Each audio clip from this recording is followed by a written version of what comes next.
The wolf has a special history in Scandinavia. A story of extinction, re-establishment, and intriguing ecological processes.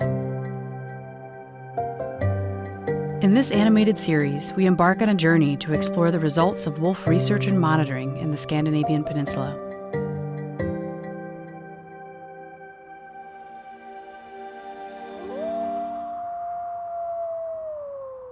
The Scandinavian wolf population originated from the Finnish-Russian population, but it's characterized by lower genetic diversity when compared with their neighbors. This is because the Scandinavian population was founded by only 2 individuals that migrated from either Finland or Russia in the early 1980s.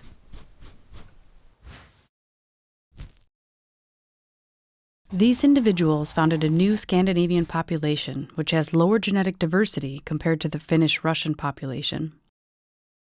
As discussed in Episode 1, the Scandinavian wolves are geographically isolated, and immigration from other populations occurs only rarely.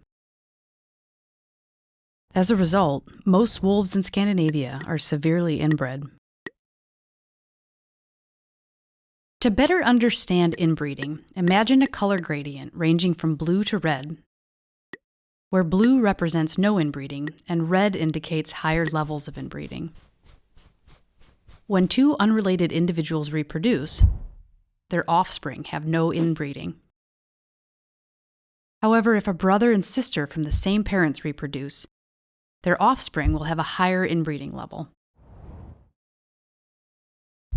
If this pattern continues over successive generations, the inbreeding level of the population will increase further. High levels of inbreeding can have severe consequences for the population. Inbred individuals have an elevated risk of carrying a number of genetic disorders.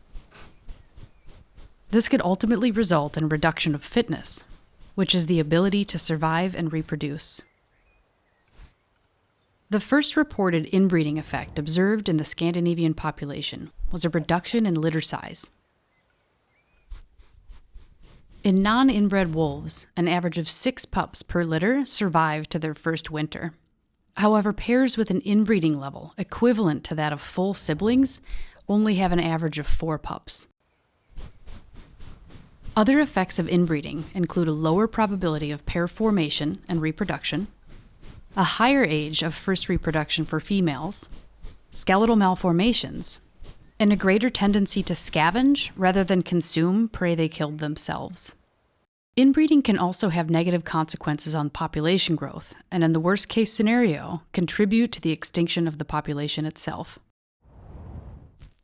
Reproducing with unrelated individuals, for example from immigrants from other populations, can reduce inbreeding and increase genetic diversity. We can see this effect on the pedigree, or the family tree of the Scandinavian wolves. Following the foundation by the 2 first immigrants in 1983, the level of inbreeding within the population rose generation after generation. When a 3rd immigrant managed to reach the population and reproduce, the inbreeding level decreased. This effect can be observed throughout the pedigree whenever an immigrant reproduces in the population. In the long run, it has been estimated that at least 1 reproducing immigrant every 5 years would increase genetic diversity and decrease inbreeding to levels that approach those of the Finnish-Russian wolves. During the first 25 years, only 1 immigrant successfully reproduced after the founding event.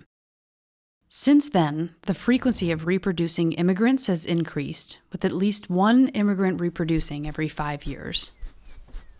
Through the collection and analysis of non-invasive biological samples, like scats and urine, the pedigree is updated every year.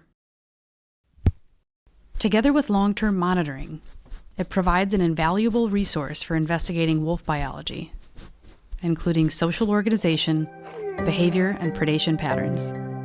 To learn more about the story of the Scandinavian wolf population, watch all the episodes in this series. If you want to delve deeper into the topic, you can find links to scientific articles and other publications in the description below.